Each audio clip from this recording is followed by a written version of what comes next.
Hello, space travelers, and welcome to Sci Fi Hi Fi! I am here. My name is Galena Rin from Death and Gloria. Welcome to my space station, somewhere up amongst the stars, spinning away from the maddening antics of Earth. And it's all gone shit, folks. It's gone tits up down there. That's fine. We're going to hang out up here for a while. So we are with Etienne, who is coming to us through Canada. Yes. And we've got Dr. Mobius up there from Press X. Hello. Hey. So let's start with Etienne. What have you been up to this week? So this week I'm trying to finish a song for a new project that I can't talk very much about. It's very top secret. And we've been preparing to record like bass guitar and saxophone for the next Alpha Potus record. So I've been editing drums because like we recorded drums a while ago. So lots of editing, behind the scenes work. The fun part. That's the fun part. It is the fun part.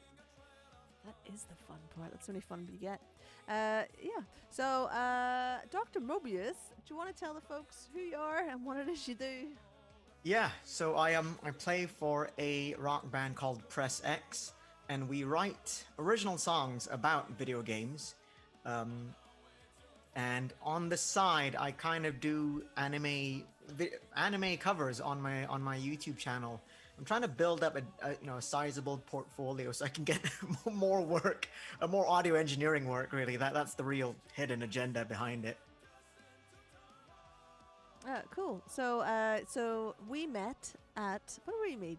We met somewhere. It would have been Summer LAGC 2018. Wow, that was quite a long time ago. Yeah. Well, yeah. Actually, in gigging years, it was only a year ago because we don't count 2020 anymore. That's true. Yeah. So we are on the Comic-Con scene here in the UK. If you're watching from out there, we are the Comic-Con bands. We've decided we're going to rebrand ourselves as the UK's premier Comic-Con rock bands. Why not? I mean, there's also Remake. I think is the other band. There's a couple more, but I think like Remake is the big one. I think. Yeah. Yeah, I'd say so. So what have you been doing with your band then? Not much, actually. We've all ever since COVID, I've been kind of running the show by myself for the most part. Jan still bounces some guitar tracks over to me, but let me just kind of give you a little tour. I have a little home studio here, so I play all the drum parts there, play all the guitar parts there, and play all the piano parts there. And so, yeah, I've been kind of one-man banding stuff for the last, since like April, March-ish, since we can't see each other. Right, yeah. Yeah, the lockdown in the UK was very harsh.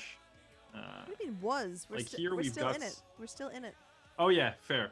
But what I mean is like because like my band and I managed to play a show in September because we had like during the summer we kind of relaxed the lockdown, and now it's coming to bite us back in the arse.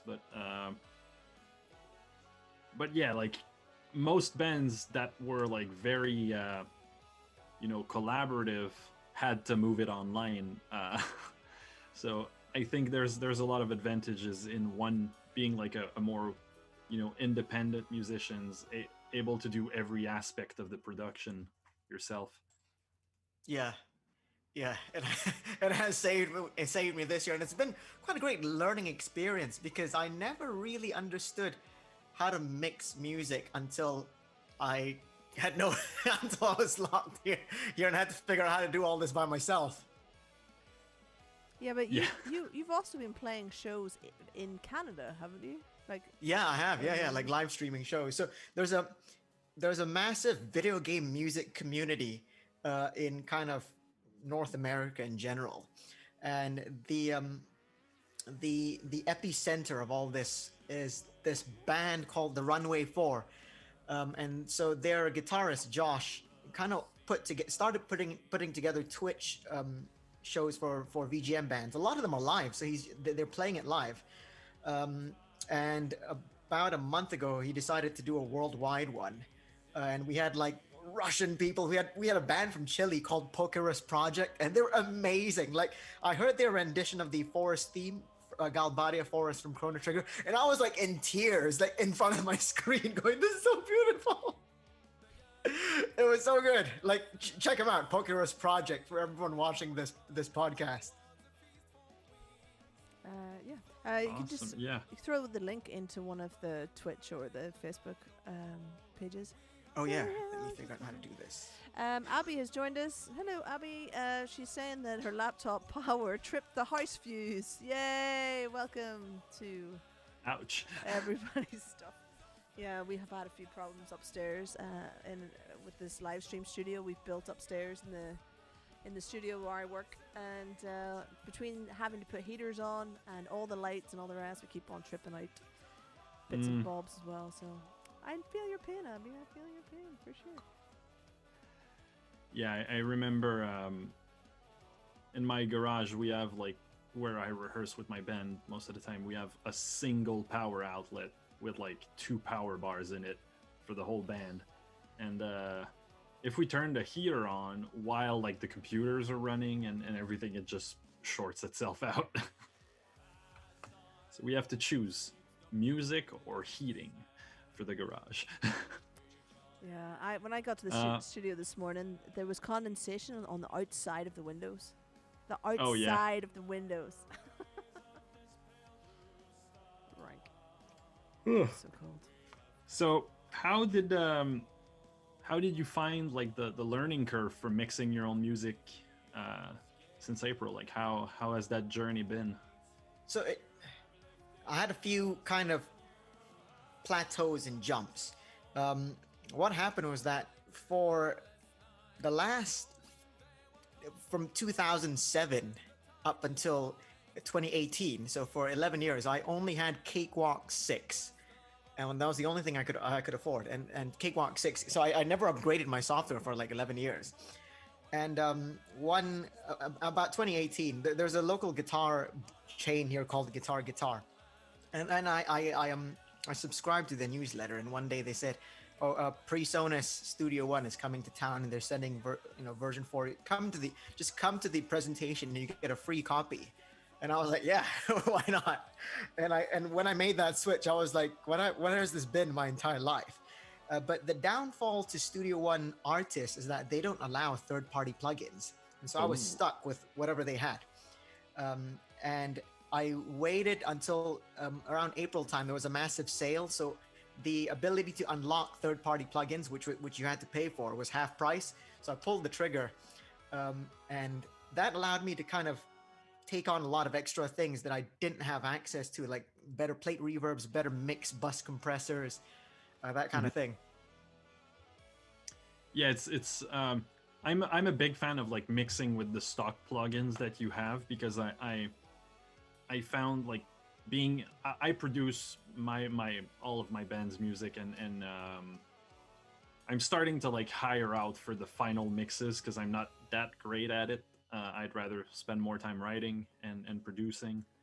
But like I've been working in Ableton with stock plugins since I started for most of this stuff. Like I have a few like free synthesizers and certain plugins that are very like niche, like a transient shaper or whatnot. But I think the cool thing about stock plugins is that you learn how to get better instead of buying better tools. Yeah. A lot of people say that. Like I only use, let me think. So they have a lot of vintage emulation gear on Studio One. So I've got the 1176 emulation, the SSL emulation, the LA2A emulation. The only times I ever use the third-party ones is there's Waves has this mastering plugin for from Abbey Road, and it's got like specific EQ curves. So I'm like, hey, that sounds right. That and the old school Verb from Voxengo. So I use their plate reverb in my vocals, and those are really the only two ones. Sometimes I need a wacky out there sound, but those are really the only two ones that I don't quite have on Studio One. Yeah, it's I think it's a good philosophy. Like you because for example, like compression, like most compressors do the exact same thing with different presets, and like the controls are going to be a bit different, but the effect is still pretty similar. So Yeah. like I see people getting into producing and they drop like hundreds of dollars on all of the like Wave suite and the Chris Lord-Al J plugins, and they're all great plugins, but like if you don't know how to use them, you don't know how to use them anymore. Yeah. Anyways, Yeah, because I have So- Logic, oh. and I went to Slate. I had a Slate, the everything Slate. I have the VMS system for singing, the microphone, and just their studio package, which I think is $10.99 at the moment for every one of their plugins. But I outsource my mix and mastering now, so I don't use them. yeah, I'm really happy that this upcoming album that we're doing is the first one where we have like the budget we need to outsource mixing. Like it makes financial sense because the amount of time I'm going to be able to spend on promoting and just do like creating other content to go with the album is going to be worth the price of mixing. Like we did our first album, like our first EP we did for $400 because I did everything myself except for the artwork and the mastering. So Dr. Mobius, did you find that mixing your own stuff made you a better writer and a better like arranger? No, actually, no. A lot of times, the songwriting process for me has always been a little odd. So I don't sit down and say, I'm going to write a song. On most on most scenarios, what happens to me is my brain will go, hey, you know what's cool? This song right here. And then it would just give me like 1%. And I have to sit down with my guitar and draw out the remaining 99% out of my subconscious. So sometimes it doesn't always work out right. Like the problem I had was the songs that just came out at the end of all this were always really high pitched. And it's fine when you have to record it once. It's not fine when you have to sing like 10 of them in one go. As I came to realize that I'm getting the hang of it now. Like I don't think I'm terrible live. Like Rin, you saw us play after driving like 8 hours, right? And I was at Voodoo the night before, and I don't think I did too badly. Yeah, it was fine. I mean, Yeah, are yeah. you talking about WarpedCon, are you? Yeah. So, so I had worked Antichrist the night before we went there. Yes, you're right. Yeah, and we had that guy from that band that I still Griever. follow. Griever. Griever, Yeah, yeah, Griever, the drummer from The Griever. drummer from Griever. And his name's just gone right out of my head now that I'm trying to do 4,000 things at once on the stream. Multitasking. It's gone. It'll come back to me. I'm sorry. I've forgotten your name right this second. Because he drove me and because I was working until like 3:00 in the morning the night before, and so I needed a driver, and I was going to have you, Dr. Morbius, drive me, but that didn't happen, did it? No, because I didn't realize my driver's license expired. Oh. But we didn't know that until almost the day before the show. Yeah, So, it was like 4 days before, wasn't it? Yeah, it was about 4 days before. Fun fact about being from Montreal, I still don't have a driver's license because I've been putting it off for like almost a decade at this point because I live next to a subway station. Everything is close. I can do all of my shopping like on foot. And touring was never in our... Because touring in Canada is really hard because everything is so far apart that you can't really do shows unless you drive 6 hours between each of them. And that's for like Montreal and Toronto. But if you want to go to the bigger markets after that, it's Vancouver, which is like 3 days. Yeah. Well, I Which is not like it's. Yeah, I only Oh, learned. go ahead, Rin. Sorry, I only learned to drive like a year or 2 years ago. I've just hit my 3rd year of driving, just because I had to for the band. Because I played a show in Islington one Saturday night before I was driving, and I had to get taxis to and from there. And because I've got so much gear, I had to get a large Uber, and the taxi home cost about 150 quid. Yeah. Oh shit! Yeah, that- And that's just from central London, because it was in peak hours on a Saturday night at 1 o'clock in the morning, and I didn't have a choice. I had to do it. So this entire show that I played in front of nobody but the sound man cost me £210 to do. And I'm like, well, I just have to learn to drive now. So Man.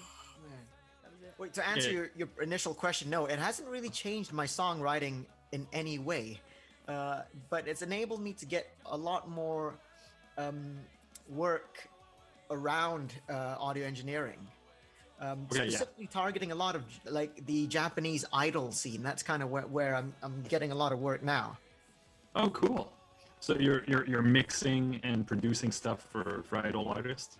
So what happens is there's an I guess a like an overseas idol community, and so they want to do a lot of covers. They host events quite frequently, and what I do is they can sing, but they don't have the audio engineering capability to stitch a song onto a backing track, and it just sounds tagged on. I would say tagged on. Yeah. Because they don't understand compression, they don't understand inserts or sends, those kind of things. And so that's kind of what's helped me get some pocket money during lockdown, I guess. Oh, that's really cool. There's one of the person who connected Rin and I, Matt Bacon, often says you need to have like a side hustle to your side hustle, which is music. Yeah. So like I've been making a bit of money here and there producing records for friends or stuff like that. My main focus is songwriting. Like that's if I had to choose like only one part of music that I would do and stop all of the others, it would be writing songs. So I'm actually like somebody hired me to write their wedding song for next year. I'm really happy. Like I and like they want this kind of Final Fantasy meets The Witcher, like really nerdy, wedding song. But yeah, so it's great when you can master a skill that is in demand, so you can like use that skill to pay for the creative endeavors, right? Yeah. I had a songwriting commission earlier in the year as well. It stalled production, unfortunately, so we're gonna get it back on track. But there was a guy who actually wrote the script for what is meant to be the UK's first anime, and he asked a friend of mine to write the soundtrack for it. And and my friend is the bass player for this old punk band called Sham 69, and he said, "Well, I can't write you an anime theme song, but I know someone who can." And so I've written it in bits, and I have most of it. We're just kind of going through the process of rewriting the lyrics. But that's like the coolest lockdown related thing I've got to do this year. Nice. I'm really excited. This weekend I'm doing a game jam with friends. So I did one last year, which is where I met my girlfriend. And it's really cool. We get together for 48 hours and create a game, and I did the music. But this year it's online, so I'm going to be live streaming the whole like creating a soundtrack for a video game in a weekend. And yeah, I love like working for other people as much as I like having my own vision and doing my thing, because I write science fiction stuff because my life is kind of boring. Like I'm a middle class white dude from Quebec. Like it's comfortable. I have free healthcare. Like, things are comfy and thus boring. And I find that like writing for stuff like video games, movies, or film, just you escape that. Instead of writing songs about me and my boring life, I can write about cool characters doing cool shit. Yeah. Same with video game, like doing covers. You're singing about like your childhood heroes. Or... Yeah. I think. I know what you mean. I think we all probably do a little bit of that. I mean, I certainly write songs about destroying all of humanity because of that. Because I feel I'm bored, and I'm just too chicken shit to finish myself off myself.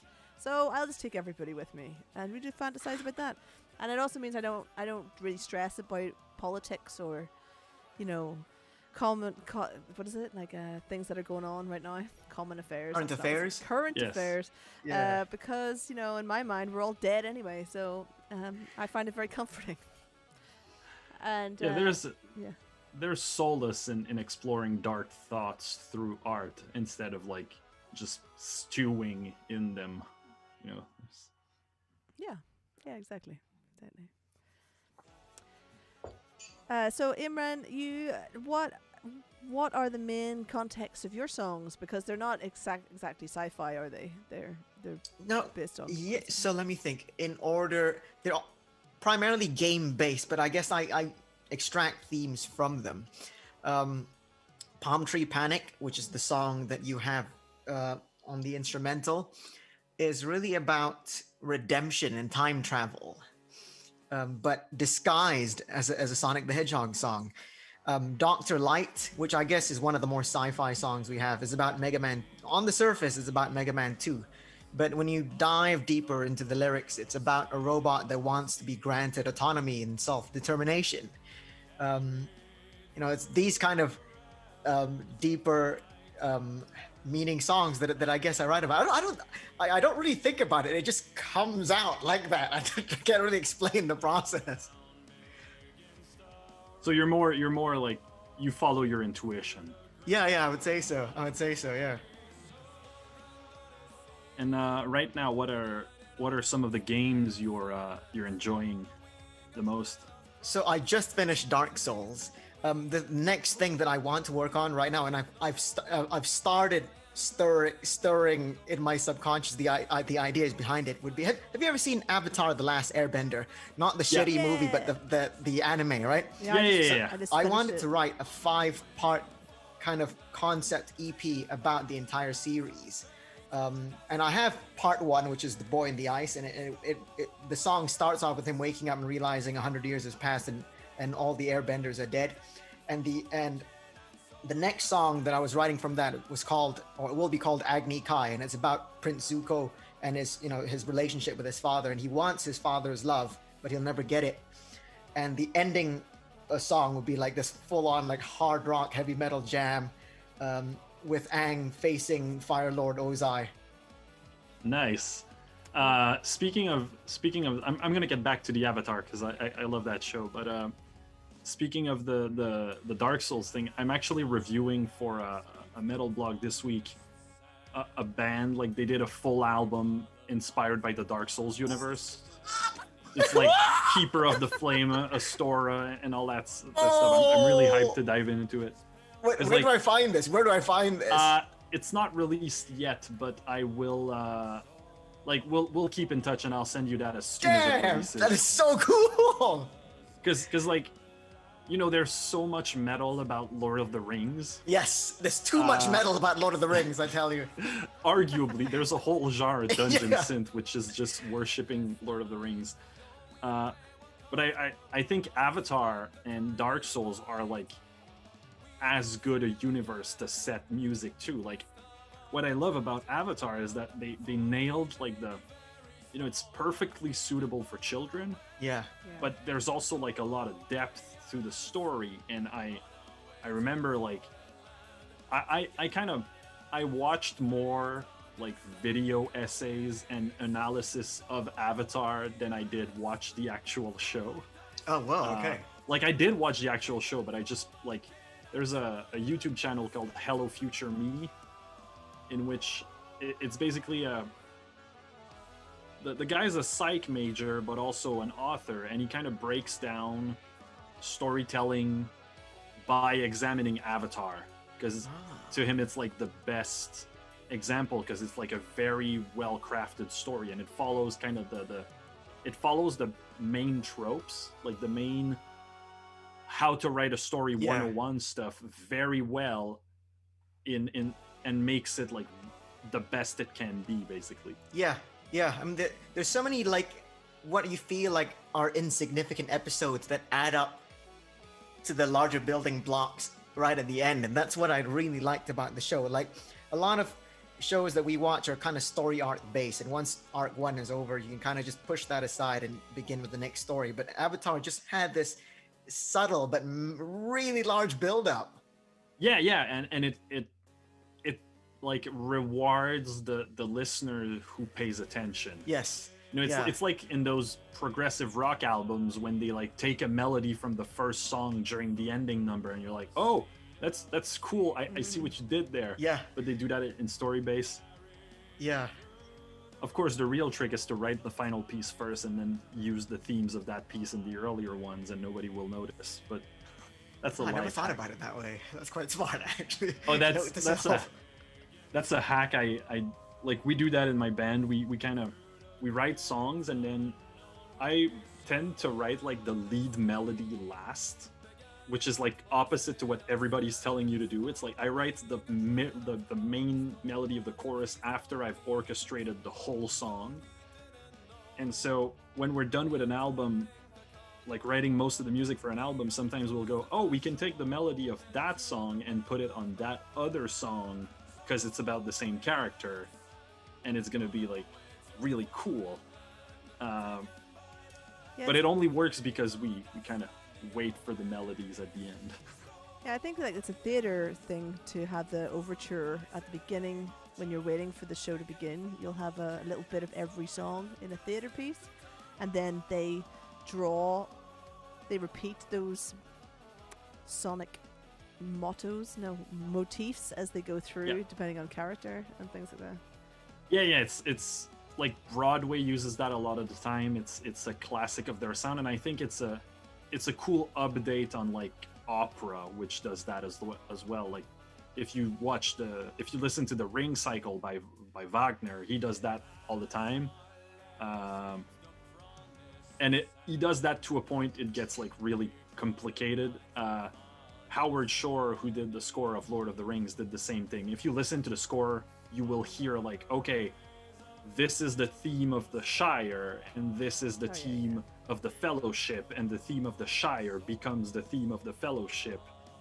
And there you have like a single French horn playing the theme because Frodo feels alone, and then you have like the strings backing it up because that's the Fellowship helping Frodo, and it's like all of that's crazy musical storytelling. And I think Avatar does that in story form. Like they do it similarly. It's like, oh, remember that one time, that one sentence Uncle Hyro said like 17 episodes ago. Now it's relevant again. Yeah. Yeah, it's such Yeah, a like great there are a series. couple of mind-blowing bits, like the White Lotus, Order of the White Lotus, and it starts off with just that stupid pie show game, and you don't think much about it, and you realize this cult that's hiding like the last dragon. And I was like, what? No, that's insane. It's so good. Yeah, I just finished watching it the other week because I saw that the Legend of Korra, Korra, has come on, Yeah. and I went through The Last Airbender and then into Korra, and then I've stopped this even bothering with Korra like halfway through the season. Yeah, it Why you does don't like drop Korra? off. I found there were so many plot holes really once you got into it, and I wasn't really sure where they were going with stuff, and I just didn't feel like it had taken. It's so the first one's so good that obviously time and effort was taken on every single aspect of that, and some of that is just like. Some of that good writing is just put aside. I mean, why is things happen? You know, why is this person like why does the fella go into the police? I don't understand why the character goes into police. Like, because I mean, it was good that they were sports athletes. Why couldn't you just carry that on? Because that was pretty cool. You know, and there was some other little weird things that came up, and like. I never thought about it that way. I should rewatch it. I've seen Korra once. I've seen Avatar loads of times. Like I've owned the DVD set for like almost 10 years now. I'm really new to watching it actually, because I obviously am just the generation that I wasn't that young when it came out. But my partner, Riamu, if he's out there watching, which sometimes he does, he used to watch it when he was a kid, so that's how I know about it. And it's really, it's just amazing. Apparently they're going to bring out another one after Korra that's just going to have a lot of the actual Avatar characters in it. I saw that on Instagram the I- other week. I got to that show really late as well because I spent most of my childhood watching older shows that we would rent. So I watched some stuff on TV, but it was mostly like Quebec shows or French shows. One of my favorite ones though was Totally Spies, which is a French Japanese anime about like Yeah, it's like Charlie's Angels, right? yeah. Yeah. And it's like very like they're strong independent women who also like girly things and makeup, and it's compatible, and one of them is a total nerd and the other is like a sports type, but they all like have a deep friendship and stuff. It's a really good show. But I also watched like tons of like 80s and 90s animation stuff, like the Albator. I think it's Harlock in English, which is Albator. He's like a space pirate, or the Seven Cities of Gold, which is it was really a golden era for French animation because they had lots of partnerships with Japan, and the animation style is kind of looks like Studio Ghibli stuff sometimes, like in the same kind of color tones, but the stories are like written by French people for French people. It's pretty cool. Although Totally Spies is French people looking at America and trying to write stereotypical American teenagers and totally failing at it. I never realized it was French Japanese. Like I guess I never questioned it when I was a kid.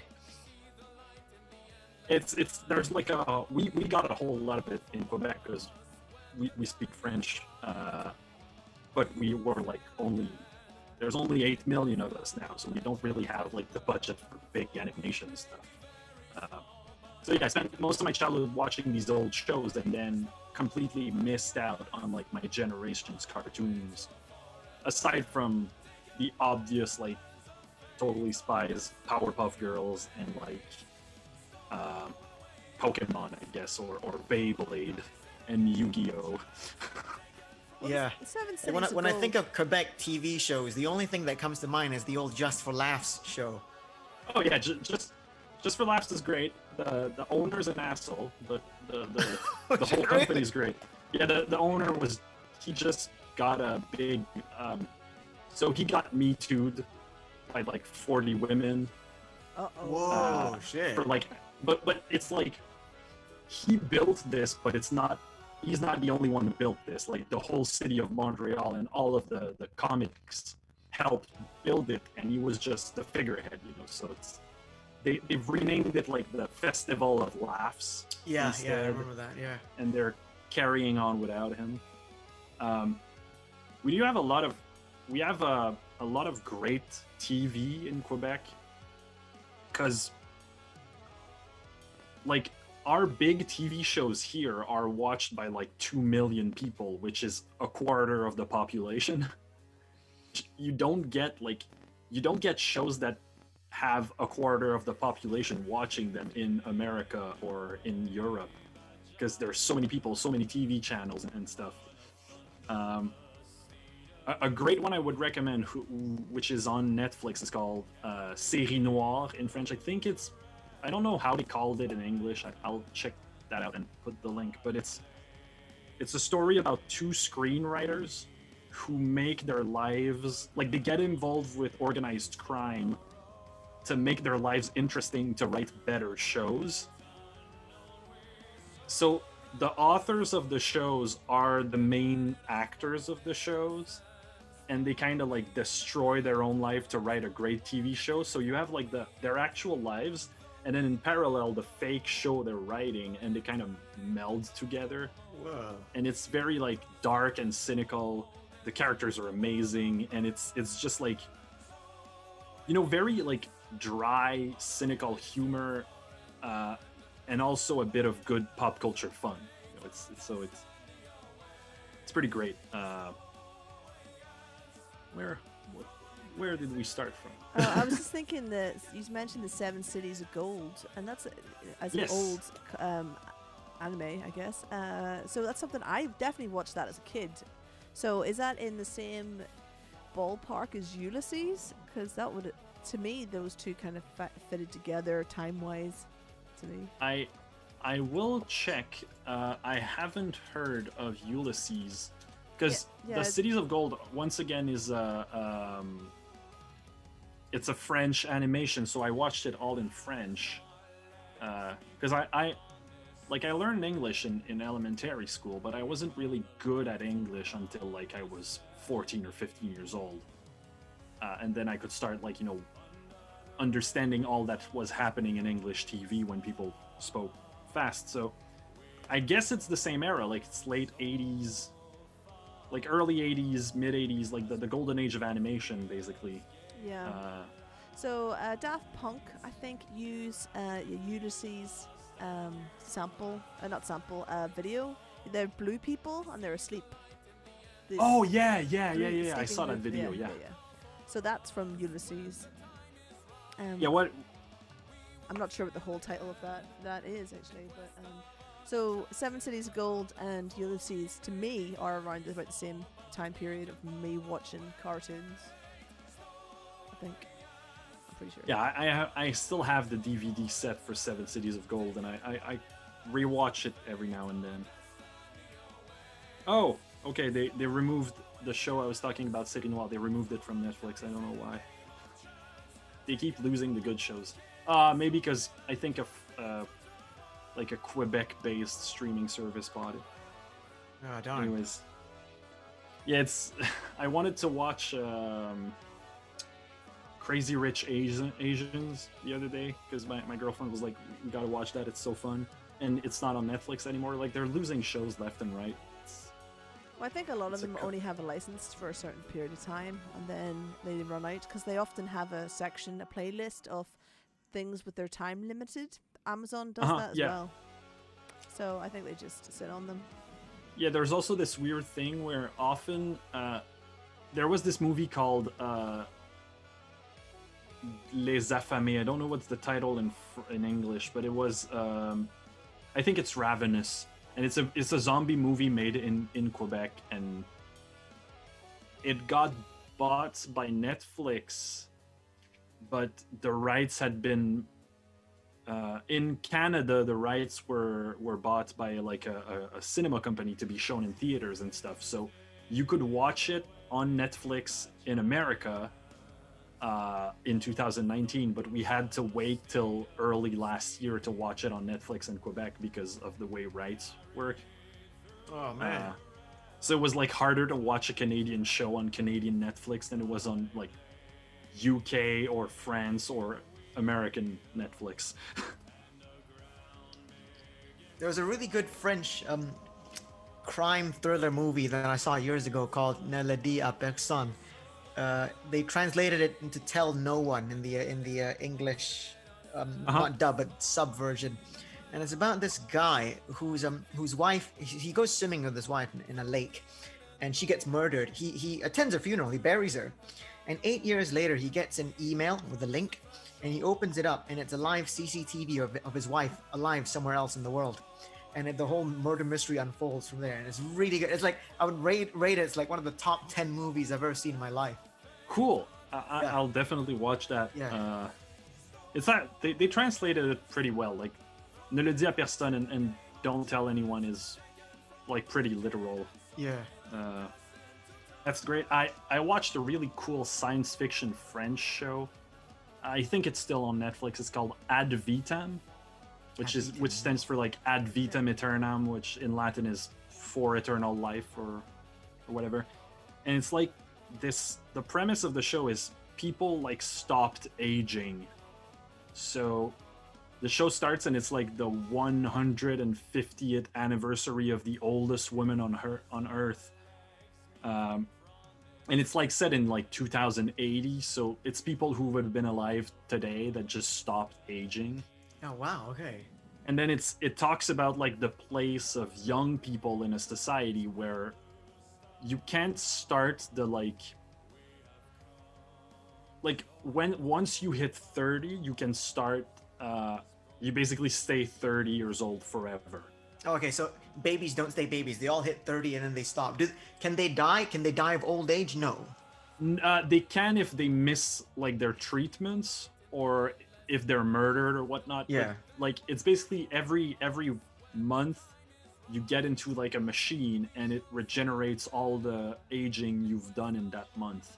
Wow. And So- do they not overpopulate? Like, does the world not overpopulate?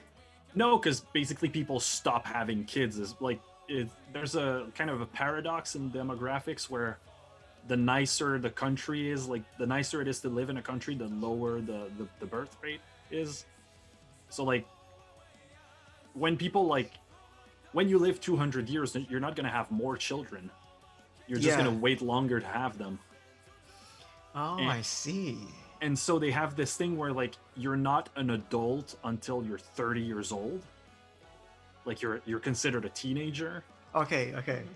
And then you can only work like 3 times 33 years in a single job. So the guy has been like the guy we follow, the main character, he's like a police officer and he has been for 99 years.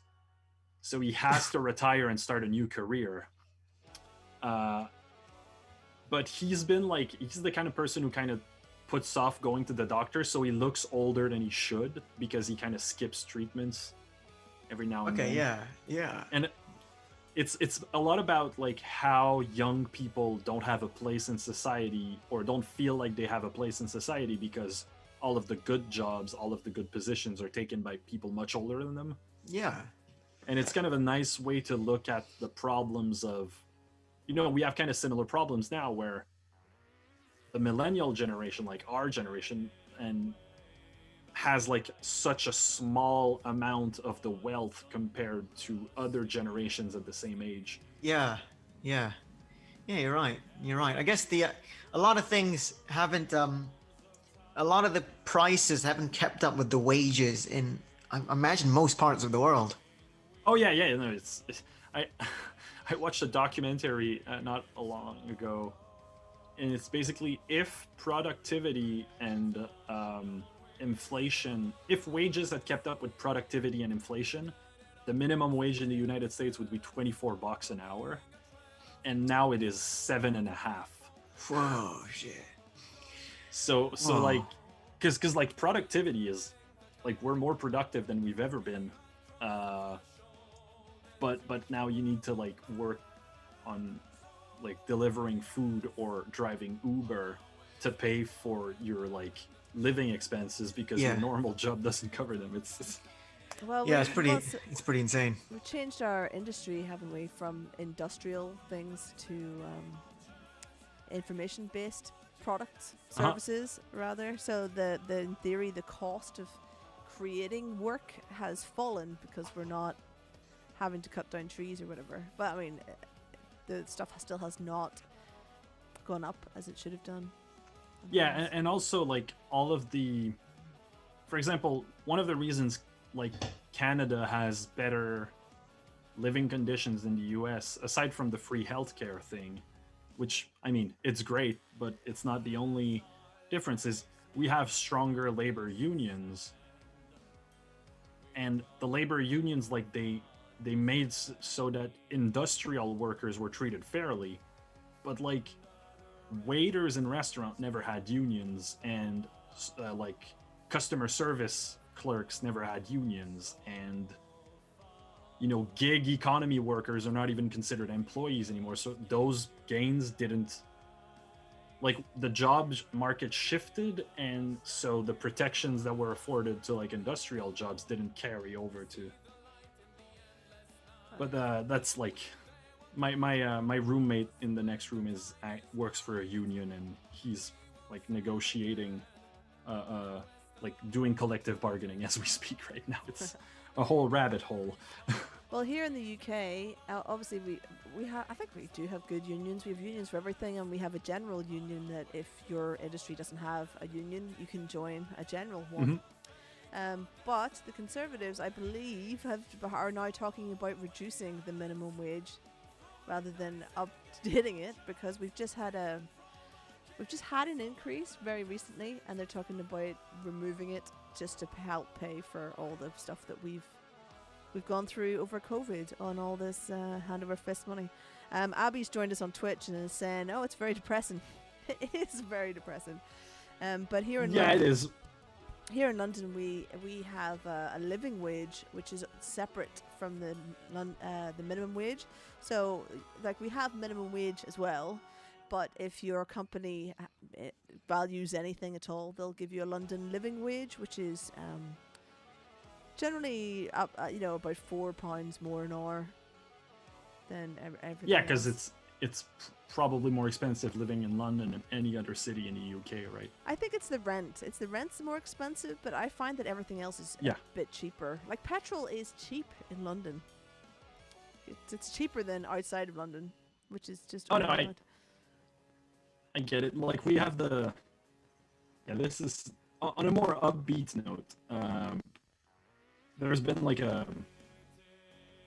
there's kind of a surge in like awareness on these issues. Like for Montreal right now, we're kind of in this situation where we saw what happened to London and New York and Paris, with like the center cities becoming absolutely prohibitively expensive for normal people, and kind of being all bought out by like rich tourists who want a pied-à-terre in the downtown so they can spend 3 weeks a year there. Like, that killed the Paris central boroughs. So we're kind of trying to stop that. I think there's also like at one point there's going to be, the wealth can't keep trickling up to the multinationals forever. At some point there's going to be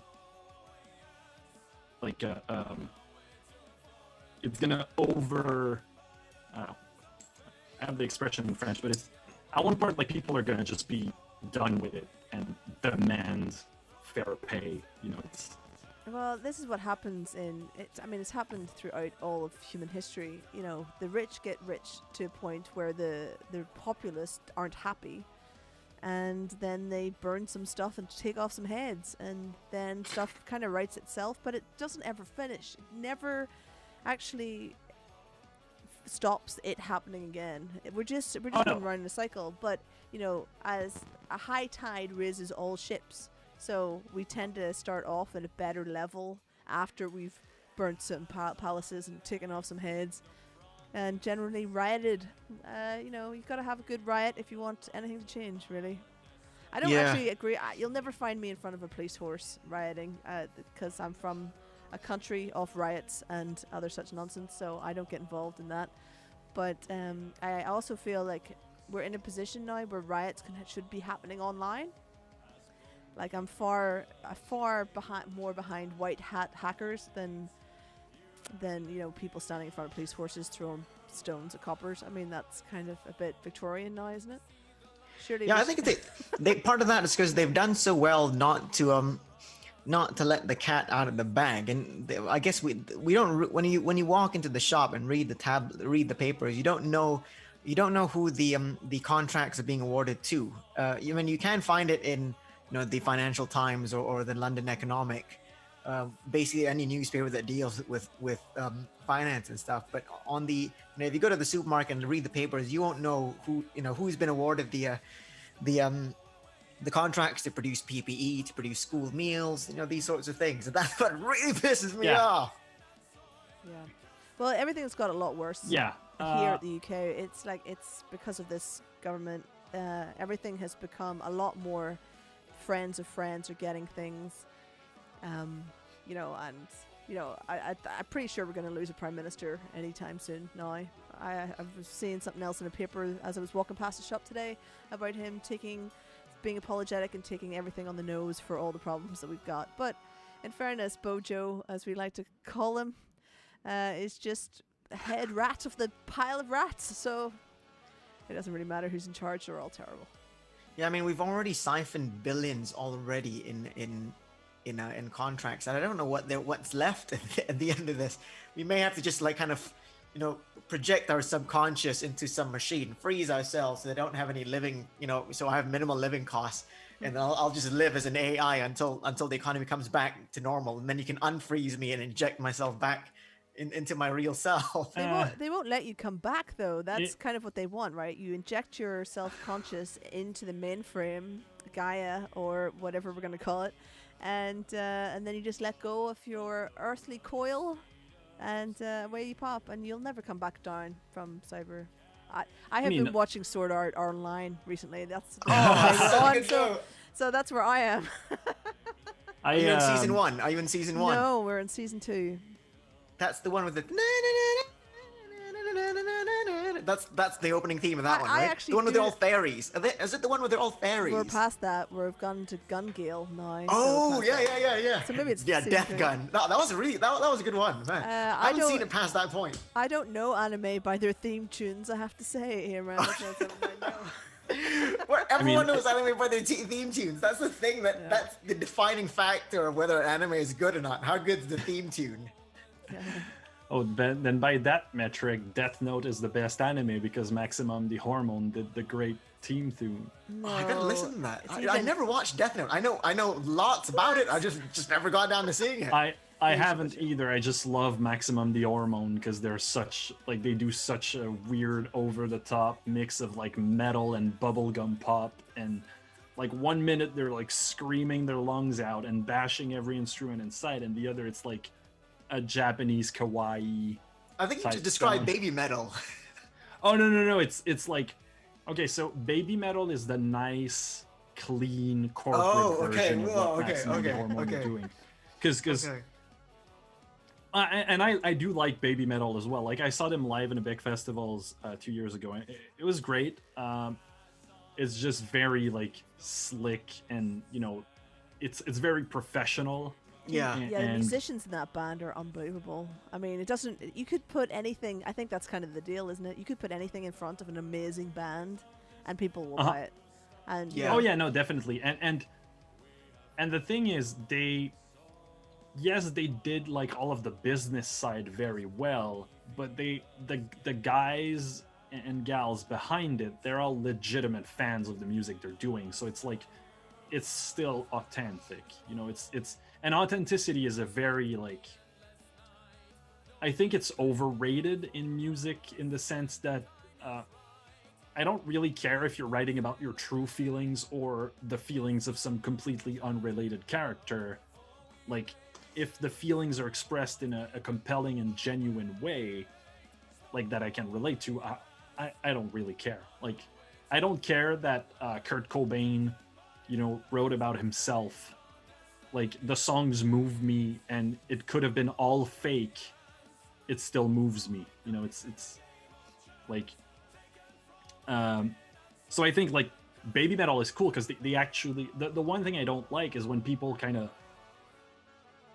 do music that they're not proud of because it will sell and look down on their fans. Like, look at these dum-dums enjoying the crap that I made, just to get a buck. That's who does that? Yeah. Who does that? I can't think of anyone who would go through. No one springs to my mind who would go through this amount of crap that you need to go through to release music, to then not like their fans.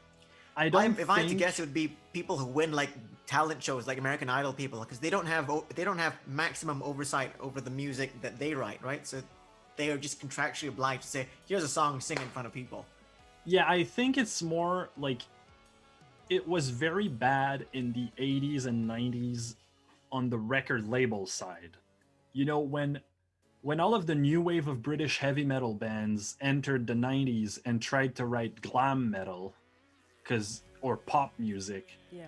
Like when Saxon tried to sound like Def Leppard and Def Leppard tried to sound like the Animalized record in that period. I try not to think about it. Like when all of these bands tried to write pop music, you could feel that they didn't get it. Yeah. And I think it mostly happens later in a career. Like, nobody starts like that. But although I did know some musicians who had like a very like, I know musicians who think they're too cool for their fans. They usually don't last very long nowadays because, like, if you're not like if you're not friends, I don't know. I'm not saying the music was bad, Abby. The music Yeah. was good, but you could tell they were phoning it in because it was kind of. Def Leppard were the ones who did it well, but like Saxon and Iron Maiden and Judas Priest, when they try to like write glam pop albums, Turbo Lover, right? Turbo Lover. yeah, it's like Turbo Lover is a good song, but it's not as good as what they did before. Yeah. And not as good as what they did after when they were like doing what they wanted to do and not what they thought the market wanted. Yeah. Like I saw Def Leppard on their 40th anniversary of not Pyromania. What's the album after that? Hysteria. Hysteria. Yeah, I saw them live, and that was a great gig. The, That was a great gig. the production on that album is like they did what we do today Like with the 30 technology 30 of yeah. the 80s. Yeah, like they recorded the guitar solos note by note so they would sound perfect, and they layered 150 vocal tracks on some of the songs. Yeah, Was Mutt it's Langer their insane. producer or something? Yeah, Mutt Lange. Is he Oh, still yeah. alive? Yeah, he is. Yeah. He was like married to Sheryl Crow or someone, wasn't he? He was married to Sheryl Crow, and he left her and married a lady who lives in Kingsbury. I think they both live in Kingsbury up in northwest London, because I went to her for vocal lessons at one point. I left her full name. Her full name has gone right out of my head, but she has a studio in Kingsbury in northwest London. So I guess that's where they live. Whoa, Yeah. unreal! I mean, they're all from Sheffield, but they all live in the States now, don't they? I think. Well, I mean, Mutt must live with his wife. I'm assuming that they live together in. No, I mean the rest of Def Leppard, like the Oh, rest yeah, of Def yeah. Leppard, all live in the States now. Yeah, probably. Most of the best British bands come from Sheffield. It's or at least the ones I love the most, they all come from there. I think Yeah. it's kind of I can only guess, right, at that age, at that time period of that part of England where everything was very industrial and Yeah. there wasn't a lot to do, and it's kind of like why you get so many good bands from Scandinavia, like the top end of just Uh-huh. Scandinavia, like Sweden and Finland and stuff, and Norway, because there's just nothing else to do when it's just raining and crap outside. Yeah, So we- you just get a good lot. Yeah, like you got a In- good lot of bands came from South Wales, like the Lost Prophets, Funeral for Uh-huh. a Friend, all that, because the local government put a lot of money into studios for kids, and they were Oh, the that makes generation that sense. came out of that. Yeah. Yeah, because I also I love While She Sleeps, and they're from Sheffield, and all of that Bring Me the Horizon, I think, are from Sheffield as well. Yeah. Like definitely a lot of the metalcore, like second wave metalcore from Britain came from that area. Have They're you all- heard of this band called Grim Reaper?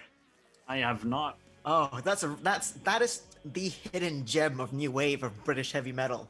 Like he can still sing really high. Like he's massively underrated. Incredible singer. Cool. He had his leg amputated in Argentina about 2 years ago, and I saw him play again after the operation on this. Like he literally has a metal pirate leg, and he's like busting out like 80s power metal music. It's incredible. Awesome. I'll go check Yeah, because I Grim love that. Reaper. One of my favorite albums of last year was by a lady called White Crone, and Oh yeah, she's in the marketing group, isn't she? oh yeah, that's how I we were in a streaming challenge together, and that's how I discovered her music. But she's had a career as a blues singer for 20 or 25 years, but she grew up listening to 80s new wave of British heavy metal stuff. And so she just said she listened to Ghost's album Meliora that came out in 2014, I think. Great Is album. that the one with Square Hammer? No, it's the one just before. Oh, okay. With Cerise, and it's a really fantastic record. And so she listened to that and she was like, why don't I do a metal record? I love that music. I should do it. And she did this amazing trad metal album, just taking all of the stuff that's been done in the 80s and just putting her spin on it, and it's amazing. It's called The Poisoner by White Crone. So it's like, what if Bruce Dickinson was a woman who played bass? Like, her voice is the same amount of power and the same similar range as Dickinson. It's great. She's also like super fun, super nice. Lisa Mann is her name. Yeah. That's her.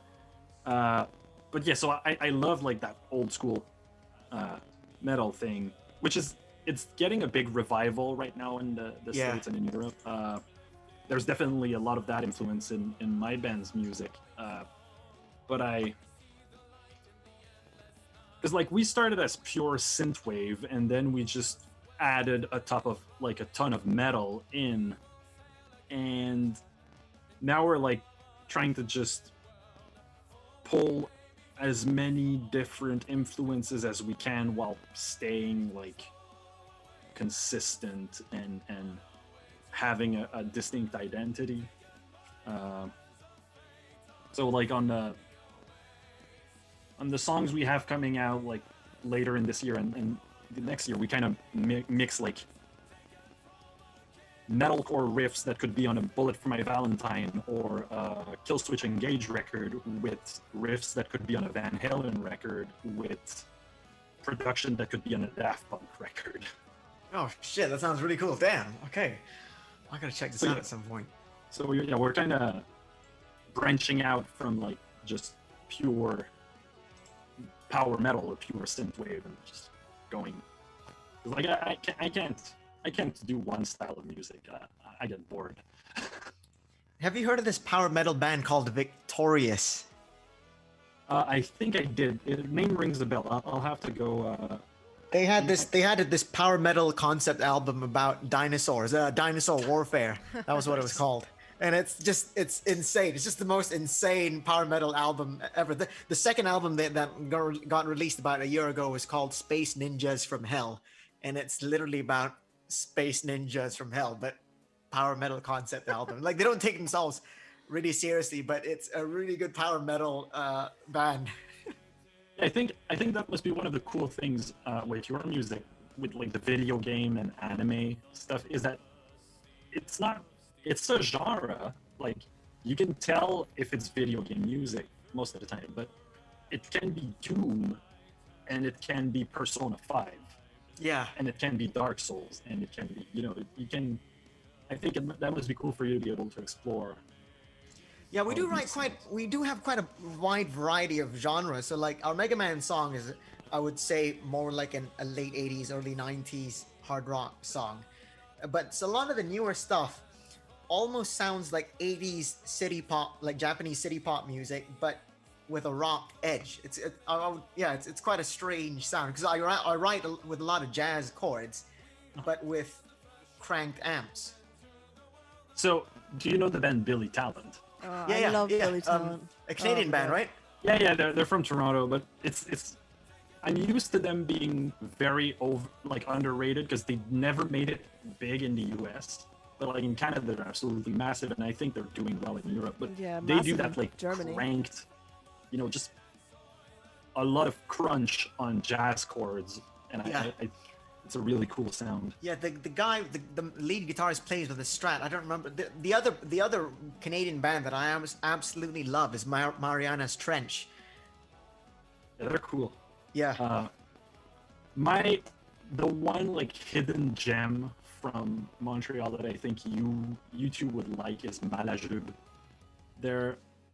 So they sing in French, so they never made it like really big outside of Quebec, but they do kind of a really quirky pop rock sound.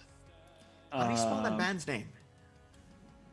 It's I'll just write it in chat. Actually, it's so they really sound like Arcade Fire's ADHD cousin. Like, okay, that sounds pretty cool. They're a bit more manic, a bit more bubblegum pop elements sometimes. Like the singer kind of sings in a half whisper sometimes. That's kind of funny. Like it sounds super excited but like contained, and they're just. I think it's like one of the bands that if they were from London or from Toronto or New York, they would have been like much bigger because they wouldn't have had the language barrier.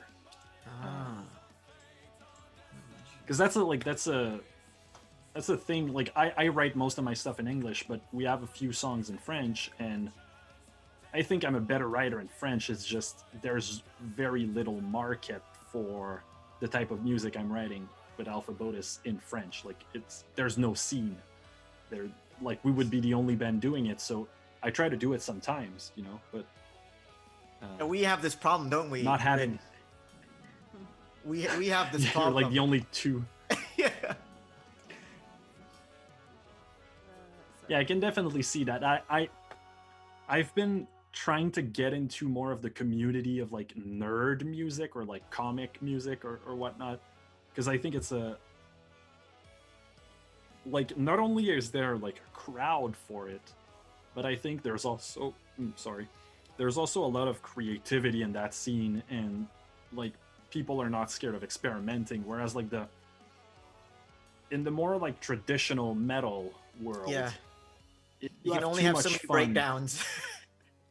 Yeah, exactly. Yeah. Yeah. And I think there's a part of what I like about power metal is how corny and fun it is, but for some people it seems like it's a downside, and I'm like, do you hate having fun?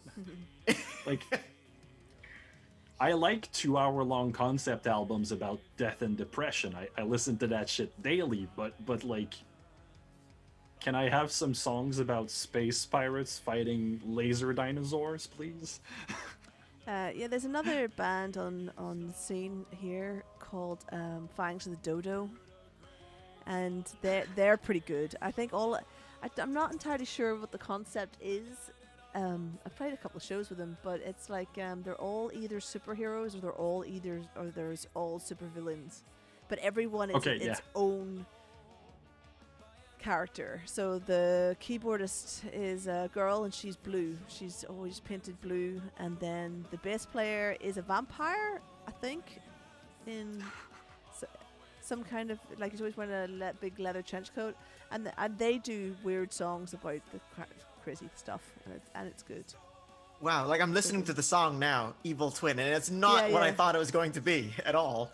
Yeah, it's good, but it's kind of like, I don't think the geek music scene has really taken off here as much as it could. It will do eventually, but it's kind of like I am running the line between doing convention artist and then like actual band that does gigs and plays actual things.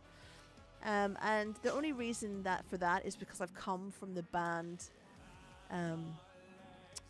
scene, essentially. You know, I've worked in music in London and whatever for years, and know a lot of bands, and I've worked in a lot of venues and stuff. But if I hadn't had that and I was just releasing my band now, I wouldn't bother with the gig scene at all. You know, I'd only do cons. But I think the cons need to get the music right. If they're going to have bands, they need to make sure that people know that there's bands and advertise them, because bands are absolutely a second thought on any kind of con. You know, they don't really care. But I'm not saying they don't care, but they assume people aren't there to watch bands, so the bands are a second thought. However, when people are told bands are there, we have full rooms, so it's not as if people don't want to come and see them. You know. Yeah, it's like when I you know, one of the things I realized, like selling tickets for my shows and promoting them, is like the hard part is reaching the people, because convincing them, like when the music's good and fun and like there's like a certain brand, because like you have like a very, like when you look at Death and Gloria on your website or whatnot, like you want to get to know that musician like a bit just by looking at a picture. It's like, oh cool, the microphone stand has lights on it, that's cool, you know, and blah blah. And if you have those elements, like the people, they want to be entertained. And I think like a rock show or an electronic music show is much more fun than just walking around a con center, which is fun too, but like 2 or 3 hours of rock show in that whole day will just like elevate the whole experience if you tell people it's there.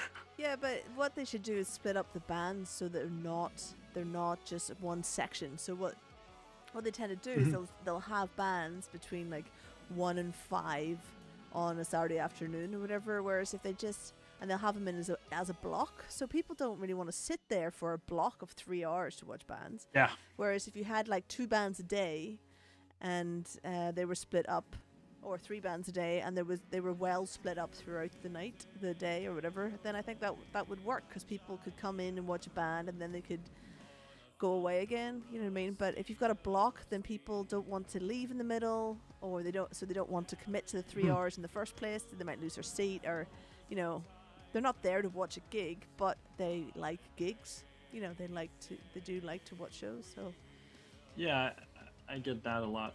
and I also suffer on the other side in the band realm, because I don't have a band.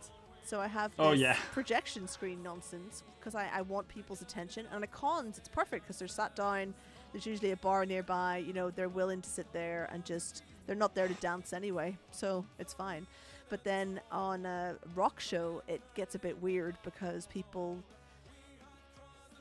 don't know what to do, right? You don't know what to do. Yeah. So basically, there's one venue. It's not a venue actually. There's one group of people that I play with probably once a year down in Rochester, which is kind of west of London. Where am I? East of London. In Kent, and they mosh, and they're the only mosh pit I've ever had, because they have seen me so many times that they're well into it now. And so I'll have like the core supporters will turn up, and they'll just start a little mosh pit in this pub or wherever it is they've hired out for the night, because they tend to play with their band and I come and support them, or I headline or whatever. So yeah, other than that, people just sit and stare at it, and I think it makes them uncomfortable in the band side. But in cons, it works very well. I think half the problem with the con is that they, especially in LAGC, is that they never take the chairs out of the way, and that's and everyone's kind of just sat there like bobbing along. It's really strange. So for anyone who doesn't know what LAGC is, it's London Anime and Gaming Con. Yeah. So they're called something else, aren't they? They're anime. I can't remember what their overarching company's called, but they do cons in every city. They're quite small. Like they're not MCM. They're not big ones. It's kind of like they'll take over a student union or a leisure center or something like that. Or usually hotels. I think in the smaller places, hotel lobbies. Yeah. So I'm basically booked on all of their shows next year, and I have been since this year. All the way up and down the UK, and every time the shows get put off, they just move my booking along with their show. So I think that's nice of them. Yeah, so I think the next one's like April, May, or whatever we're looking at, August possibly. But it's going to be a weird one, because I want to travel to Newcastle for a socially distanced convention? Yeah, I get that. I mean, when I'm talking to someone from Canada, you would easily go to Newcastle, because it's only like 4 or 5 hour drive to Newcastle. I mean, yeah, like it's $1,000 flight and then 5 hours of driving, which like I don't care about the 5 hours at this point. But yeah, I get it. It's like I wouldn't go to Toronto, which is 6 hours, just to like wear a mask and keep 2 meters of distance from anybody and be scared of COVID. Well, it's not that I have the problem with. It's those shows, cons don't pay for a start. They do not like to pay for bands, because all their money's gone on speakers and panels. And that's fair enough. That's the business. That is the business. But you do a lot of merch sales at a con. I mean, I've easily made probably my biggest stuff has been made on the cons, merch wise. But if it's a socially distanced con, then half the people are going to be there. A quarter of the people are going to be there. So you do half the merch, or even less. Does that mean they're going to spend more? Are they more likely to? Are a bigger percentage of them more likely to spend money at that point? because it's the first one back, or is it?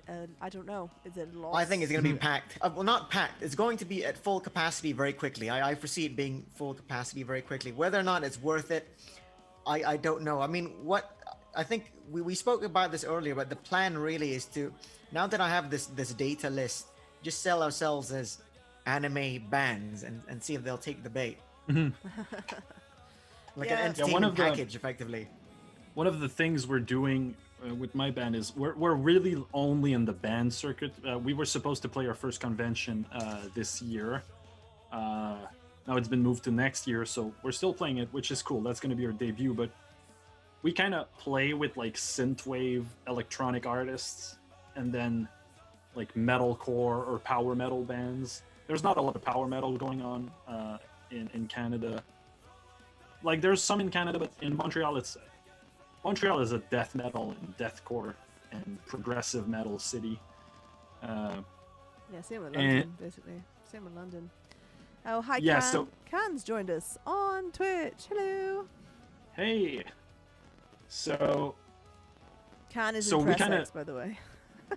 we kind of switch our set lists. Like we have some more like disco, funky, groovy numbers, danceable numbers that we put in when we're playing with electronic bands, and then we keep the like songs who have like big riffs and breakdowns for the metal shows. Not like completely, but we kind of swap like 30% of the set list around, which I think has gone to our advantage so far. But it's kind of hard when you're, if you play a genre of music that sounds like the rest of the scene in the city, you have a disadvantage because you don't stand out, but you have an advantage because you have a community.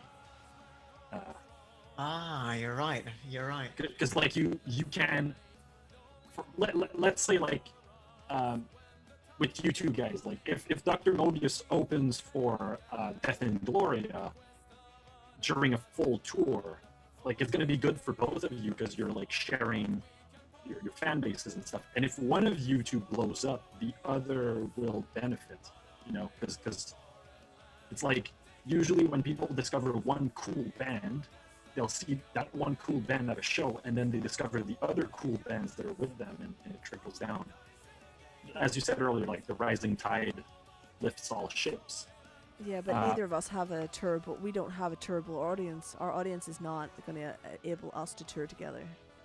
Yeah. Our only that's option what I mean. is cons. You have to get there. That's the hard part. So our only option is cons, really, because like promoters won't take a band unless you have an audience in their city. They don't want you until you've done that. And the only person who'll give you that first shout is cons. So it's kind of like you use cons to build a starting audience in every city, and then try and get into the music venues. The trade-off we often have is that not everyone there is into like rock. Right? There are a lot of people who just don't like rock music, but the people who do are like, fuck yeah, this is amazing. But you're trying to catch that 15-20%. And we like, I always try and get the earlier slots at the cons because otherwise people get really tired and go home. But then you still get a lot of like children there going like, what? There's like a rock band? Like there's an actual drum kit? Like I don't know. I guess many people don't really see bands anymore these days, do we? Especially in London. There's definitely, I think it's one of these confirmation biased things that happen. So if you're in a band, you think everybody is in a band, and everybody and his dog has a band or is a musician. But in actual fact, there's plenty, like for example, the civil service is the biggest employer in the UK, right? And I used to work for the civil service, and I probably knew three musicians out of the hundreds of people that I worked with, who were there. So there, a vast majority of people do not even pay any attention to music. That's why, like the most consistent advice I got listening to people talk about music business and reading up about it is like, do not try to go wide with your marketing. You have to find your niche group. Yeah, your niche group. yeah, the 0.1 or 0.2% of the world population who will give a shit. And so, because like you said, if you grab like, if you play in front of 100 people at a con, and there's like 80% of them are like EDM fans and they don't give a fuck about rock music, but then the 20% that do, like those 20 people, if you cater to them, like, and you make sure that they're having the time of their life, and you go talk to them afterwards, and you like take pictures, blah blah blah, like all the stuff that we do, you know. Yeah. Like, they will come back, and they probably know a couple other people like them. Yeah. And they will like we're Yeah. my band, like we played our first sold out show during the pandemic because it was for like 39 tickets that we could sell. It's usually like a 200 capacity venue, but with like everybody sitting down with a mask at 2 meters, it got crowded very fast. But like, that was the first time when I didn't know like half of the audience. Like, half of the audience was just friends of friends I didn't know yet. And like, that was the moment I was like, okay, we've got something here. Our friends like our music enough that they ask when the next show is, and then they bring friends. And That's the trouble we have in London, because when there's an infinite list of things that you can possibly do in this big city, yeah, why would you watch a band play, even if your friend loves it, right? That's the trouble. Like, that's the Yeah. the tipping point that we're struggling with. Like, sometimes it has happened. Like, I've had people that I don't know turn up. You weren't here, Rin, but when we played this Halloween show for the Japanese community, like in the water rats. Sorry, In the water rats. the water rats, yeah. And there was a person there I didn't know. I know his name now. It's Pete. But at the time, I never met this person in my life, and he knew the words to our song, and I was like, "What? This is unreal! This is unreal!" But yeah, but that's the trouble we have. Like, you can do anything else in London. Like, why would you want to watch a band play? And that's the struggle we have here. I don't know what it's like in Montreal. Like, is it? I don't know the scale of the city. Like, I know Vancouver like really well, but I don't know Montreal at all.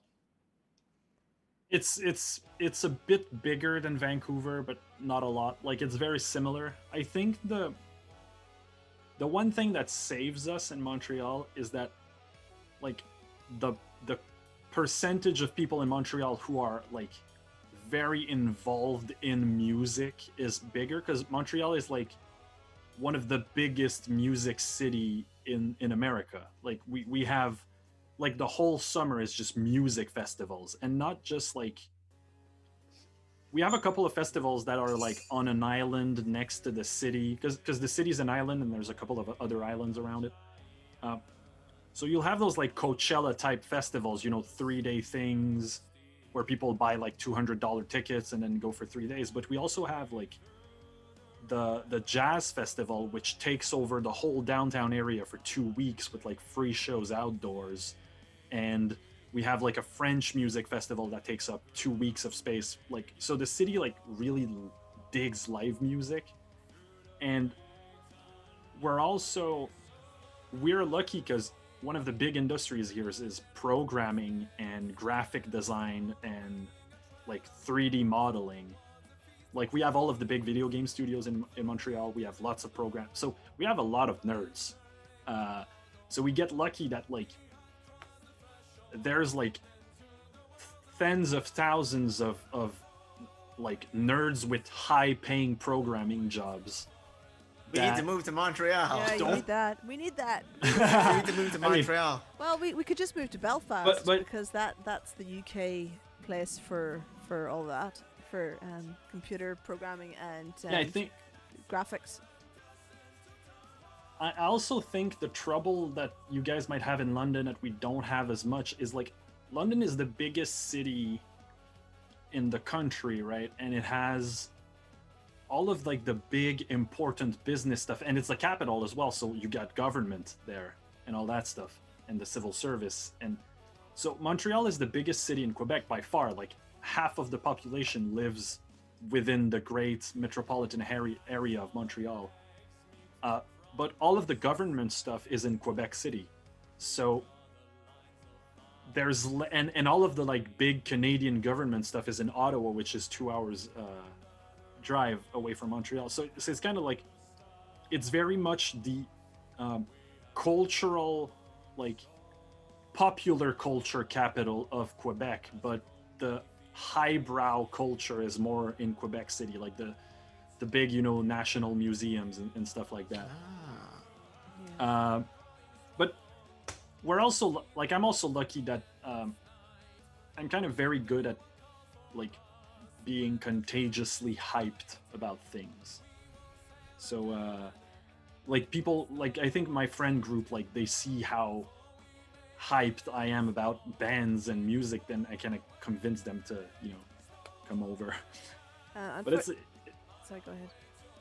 it's a struggle when you get like, because I'm 24, so my friends are still like in their early career days. They haven't bought a house yet, they don't have kids, nor do they plan to have kids in the next 2-3 years, so they're still going out. Well, of course not now, but in regular times, like people were just going out constantly to whatever, and live shows are still, I think they've become rarer, so they've become more valuable at the same time.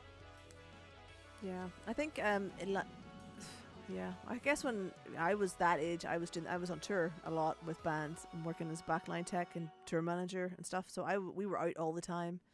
But I think London had this really nice central area around the Astoria, where we've talked about this before, where it didn't. You could go out and watch a show. It could be a little band in a tiny venue, but if you didn't like it, you could always just pop round to the next bar if you didn't like it. It wasn't the mission that it is now to go to a gig. So if you want to go to a gig in South London of small bands, like there's the Crayford Arms. You wouldn't go to the Swan if you valued your life. That'd be terrible. And they only do like covers bands anyway. So really in South London, I can't even think of a music venue in Brixton or like anywhere around there that you would go to watch a band. I guess the Windmill. Blues Kitchen, right? Blues Kitchen, or the trouble is everything's ticketed now. You can't just waltz in and it's a double-edged sword. You can't waltz in and just watch a band without paying an upfront fee. And the venue owners don't want to pay the band in advance to just come there and play. And we just get stuck in this loop.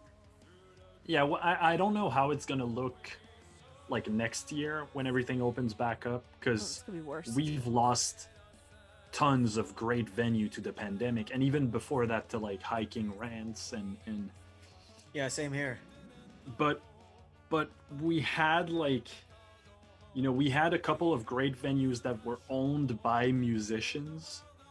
So one of the things in Montreal is the band Godspeed You Black Emperor is from here. Yeah, I saw them in Belfast 1,000 years ago. And like they don't do as much tours as they used to, but last time they played Montreal, they sold out 3,000 seats 4 nights in a row. Holy shit. Like they are the like them and Arcade Fire and like all of that wave of bands.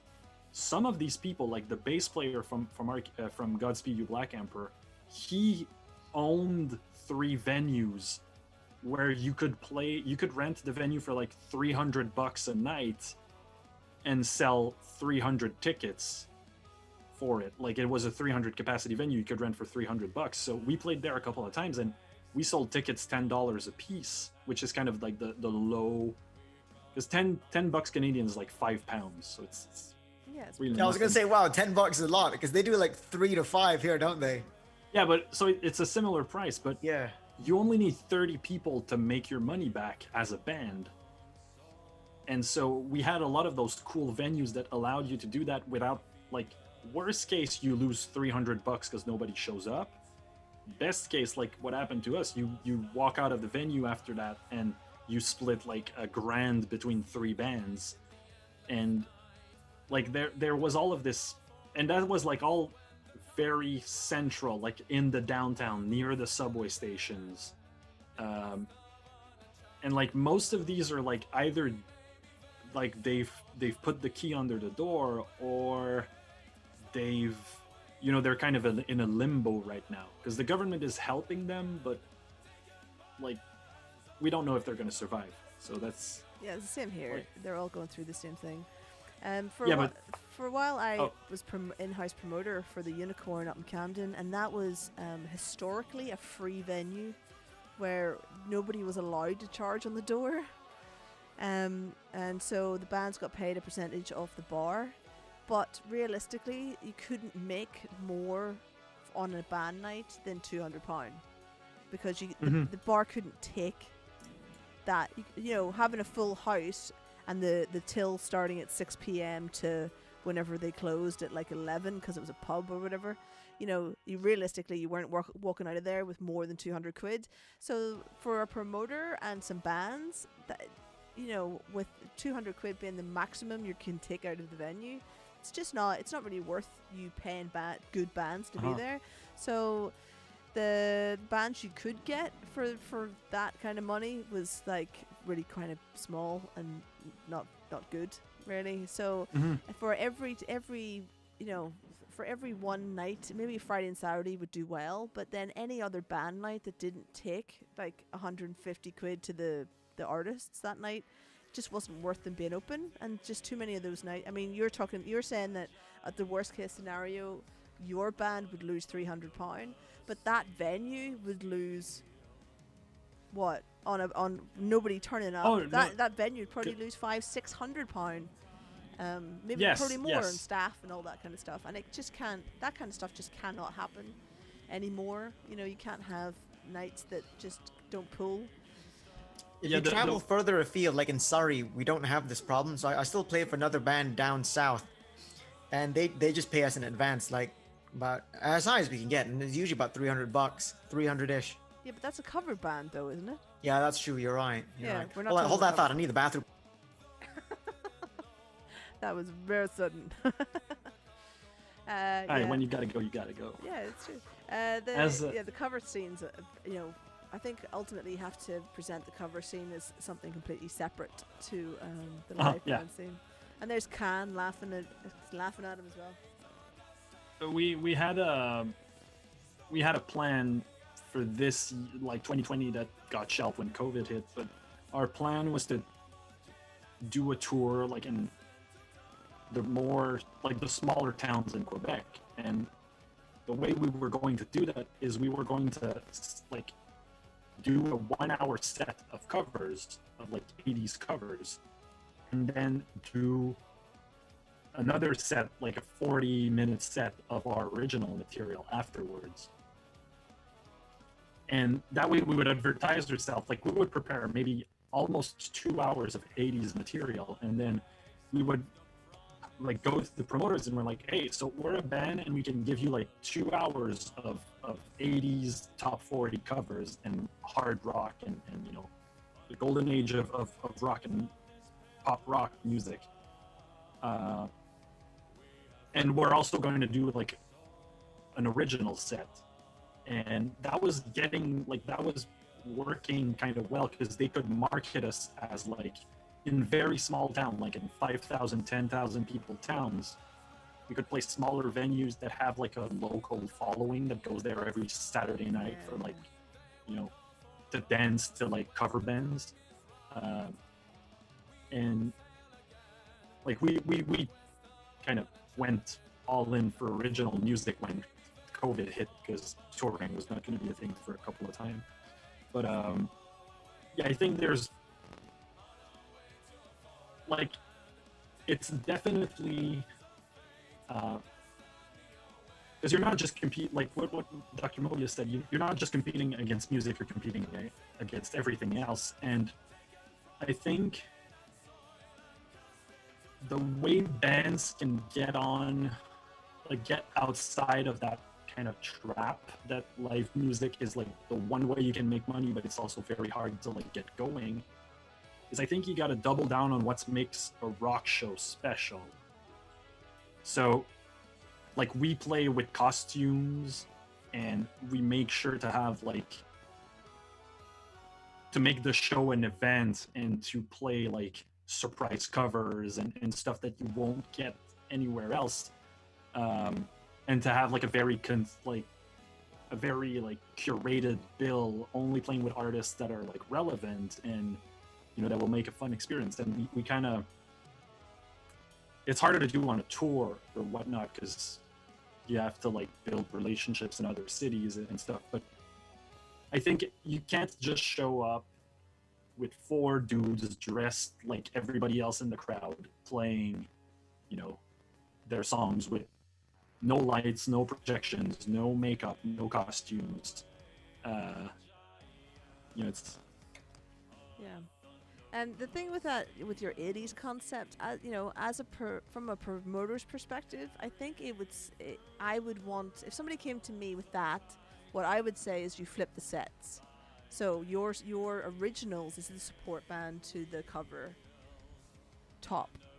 Because that would make a good night, because people are happy to come and listen to a cover, an original set that's kind of in the same era, or is somehow connected to the while they warm up to the 80s set. But the problem is that people just don't tend to stay, and if you were to do it where they do the 80s set first and then the originals, people are going to leave, because you've tempted them with stuff they know, and they're going to be drunk and they want to hear more stuff they know. When people get in a mindset of a kind of a disco aspect, you can't get them out of it.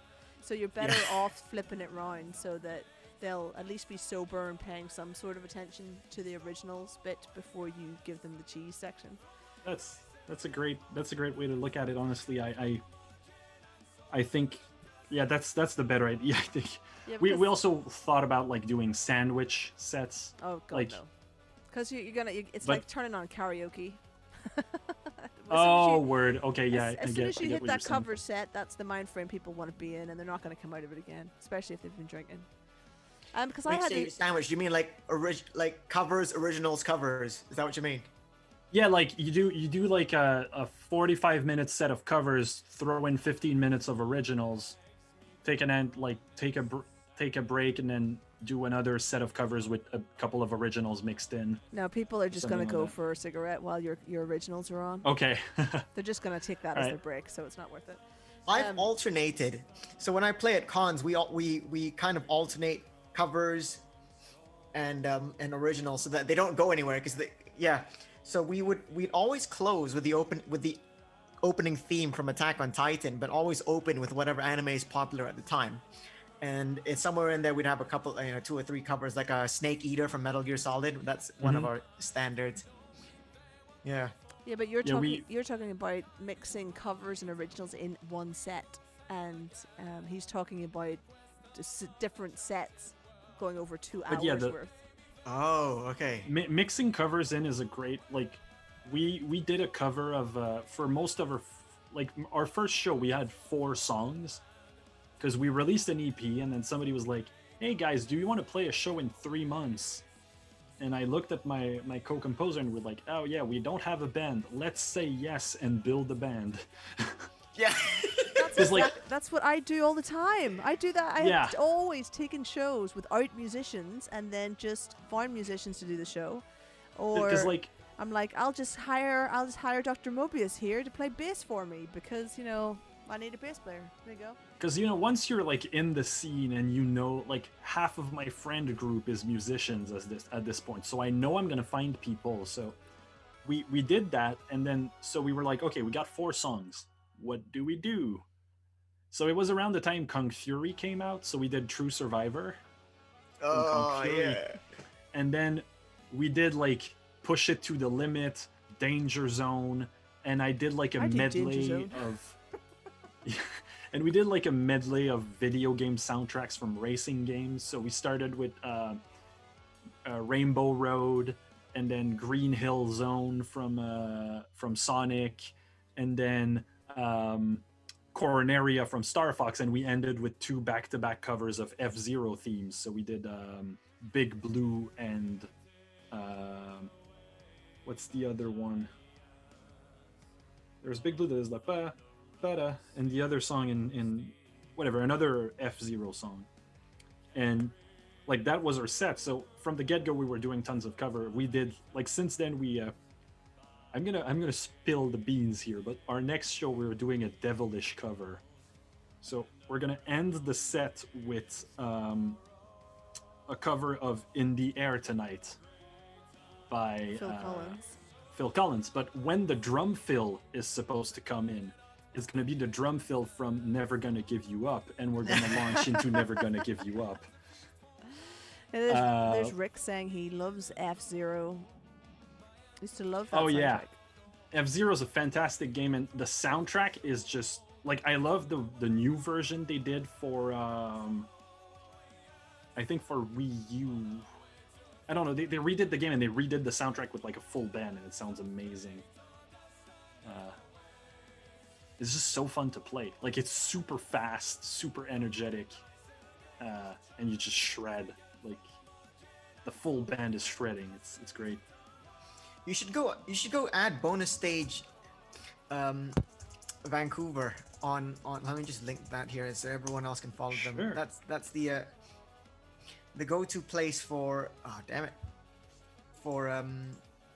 video game music in Vancouver. And I guess if you can call yourselves across the country, That's in the plans at some point. The secret project I'm working on that I can't talk too much about is actually related to comic conventions and anime conventions and stuff like that. there you go, I'm just gonna link it here. And the idea is basically like, we're gonna start playing cons in Montreal and hopefully try to get like Toronto and maybe a couple of US East Coast cons going, and just slowly worm our way into that market, while also like building like on the grassroots levels in the metal community, because I think there's a lack of goofy metal that is not just power metal, like that has something new to the sound, because power metal has sounded mostly the same since the 2000s. Like, since Dragon Force. Like, it all sounds like Dragon Force, or lately Glory Hammer, and I love both of those bands, but I think It's time to branch out musically. Like, we have saxophone in there because, like, Are you thinking of? Wait, you told? Were you inspired by that Ghost song from the prequel album? What's it called? The one before Dance Macabre. Not directly, but like, so I listened to the Tesseract album Altered State, and there's a clarinet solo in there. And then, like, when we did the 80s synthwave thing, I was like, I'd like to add like another lead instrument to the band, but I don't want a second guitar player because I don't know what to do with two guitars in an electronic band. And then I just went like, there's a lot of saxophone in 80s music. Why don't we just put a saxophone in there and do like Iron Maiden guitar harmonies, but saxophone guitar synthesizers? Ah, yeah. Oh yeah, guitarists are the worst. Guitar is the worst instrument. I say that as a guitar player. So, The Metallian is my co-lead guitarist. so you're just doing a yellow card, basically. Yellow card where the pop punk band with the violin. For some reason, that was their only thing. But yeah, it's and I think there's also like, we call our genre space disco synth metal purely as a joke. Like, it fits our music very well, but like, I'm not seriously claiming this is an actual genre. It's just it's tongue in cheek, but having like the saxophone there, it makes us stand out a bit more. And also, like, I'm really happy our sax player also wants to study in movies, like in cinema at the university, so he's starting to create like video clips and stuff for us. So you actually have a saxophonist on stage that plays with you?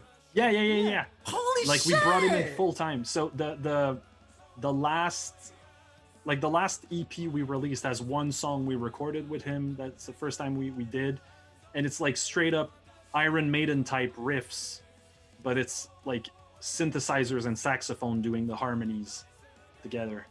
So and yeah, I Could Be You on chat says that they seem to like bands with bassoons, and there's a band called Massoon Bassoon. Amazing. oh, that's great. Nightingales and Knife World all have bassoons in them. It's a lovely instrument. Like, reeds have a very expressive sound, and it just sounds like my mom's partner. He's not really my stepdad because I was 16 when I met him, but he plays oboe and French horn, and like I love this, like the sound of these instruments, and it's so underused in pop music.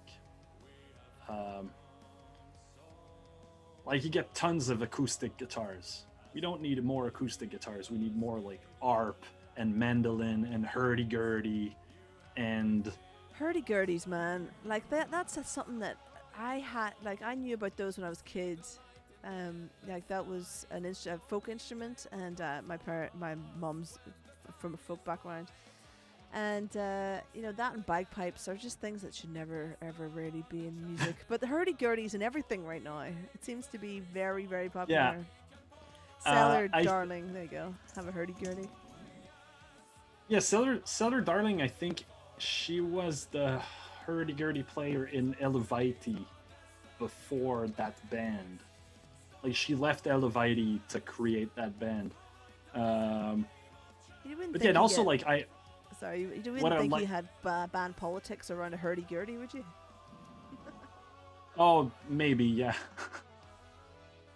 The one thing I like about saxophone is that it can sound very jazzy when you want it to sound jazzy, but it's also used more and more in classical and contemporary music, and it was built for classical music and marching bands.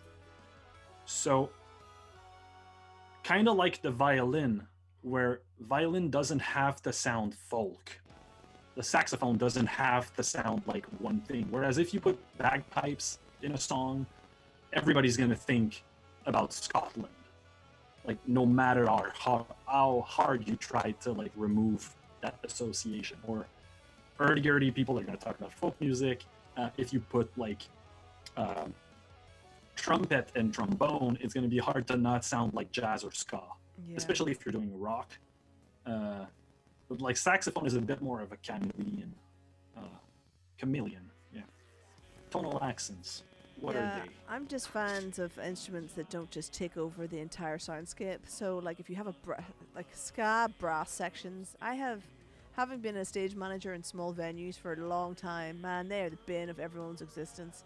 You cannot do anything about how loud a horn section is. Like that, you know, that's just the way of it is. I Could Be You have said Knife World, who have the bassoon, also have a hurdy-gurdy player. All right. It's like I'm top sold. trumps. So actually, it is almost 9 o'clock. The reason I'm bringing that up is because we've all very busy lives today, and we decided we were going to call it a day at 9 o'clock. Are we still on time for that? You think? Yeah, I have my first rehearsal for. So a band I'm producing is going to the studio next week, so we have to make sure the drum player is like. The drummer is like very tight and everything is right, and we don't have any changes to make to the parts before studio. Yeah, cool. I have a live stream show this Saturday night at 8 o'clock in the UK time. If you'd like to buy tickets, they are available at deathandgloria.com. And basically, my personal inbuilt CPU is just at capacity, trying to get everything to work, and getting the lights to work and the videos to work and all the kind of other nonsense. So, yeah. What have you got this week at Dr. Mobius? Are you releasing anything, or what have you got? I'm supposed to finish up a city pop cover of Shyness Boy by Henri. Don't know if anyone else knows that song. It's a killer song. I've done everything except I have to re-drum some of the parts. What I was trying to do, sidetrack one last one, I promise. Like, you know those big grand jazz openings that don't follow timing and everyone's kind of just vibing off each other. Going, I was trying to do that, but myself, and I realized there was no way for me to logistically do it. So I worked out that if I just drummed it and sang it to myself and recorded the vocals, I could then just play the instruments to the singing, and that will tell me when to move the song with no specific time. Fun tip for anyone else trying to do this. It was such a pain to do. It was so painful. Yeah, free time is hard when you're not like in a room with other musicians. Yeah. Yeah. So Sorry, go ahead. I probably will take a break from my game jamming to go watch your live stream. But other than that, I'm gonna be live streaming like 5 or 6 hours a day during the weekend, writing a soundtrack for a video game at a game jam in real time. Where can people find that? Yes, people can find that on my Twitch channel, Ozyman Buddhist. Ozymandias Buddhist. I'm gonna link to myself in chat before we leave. So I probably will, like, if you're doing your live show on Twitch, I'm probably gonna raid you. No, it's a ticketed event on YouTube. Oh, okay, yeah, works. But I will try to remember to send you the link because, you know, the least I can do for you, for us being a part of this, so it's all good. Yes. Yeah. So yeah, I'm gonna be doing that all weekend. It's like I'm starting from scratch. Like I'm gonna figure out what the song is gonna be like on air, taking suggestions from people, memeing with you, doing weird, unexpected left turns at the drop of a hat because that's how I like my creative process. So is it all MIDI? Is it all MIDI based? I'm probably gonna it depends on the style. Last year I used an old ragtime piano sample from like the 1930s and remixed that into kind of drum and bass stuff. But I don't know. It might be guitar. It might be singing. It might be soundscape. It might be death metal. I don't even know what the theme of the game jam is until tonight. Well, that sounds pretty cool. Yeah, that sounds like the London Sci-Fi Film Festival, where they do a film in 48 hours. They do a film challenge. Oh yeah, that must be that must be an amazing challenge. Yeah. I want to try my hand at that at some point. I really gotta go. Yeah. Okay. Cool. But so we're all going to bail. We've got Craig Toohey with us next week, and he is one of the writers of Sci-Fi London's 48-hour film challenge. So we'll be able to have a chat with him. Oh shit! Next week. Yeah. So it's all cool in the hood. So look after yourselves out there. As I've said, there's a Death and Gloria show. It's a one-off show. It's been sponsored by Epic Productions, which is a live streaming company, and they're coming and bringing loads of cameras into my space. So it's a one-off. It will not stay online. If you want, you can buy tickets for that. They are £3. If you go for the t-shirt merch option, you get this lovely shirt. Woohoo! Which is actually a patch that I sew on all the shirts. So you get a bit of my sewing in with it as well. But what I've done is I'll sew them and then I leave them before I post them for 3 days. So all the COVID stuff should be dead by the time you get it. So there you go. So thank you, Dr. Mobius, for joining us. And Etienne from joining us in Canada. Hooray!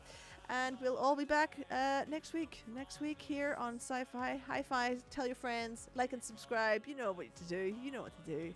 You all know what the crack is by now. And we will see you all next week at 7. Alrighty. Bye-bye, everybody. Bye. Wait, hold on. Let me turn this on so I can do it one last time. Sci-Fi Hi Fi. Well, there you go. See you later. Bye. Yeah, see ya.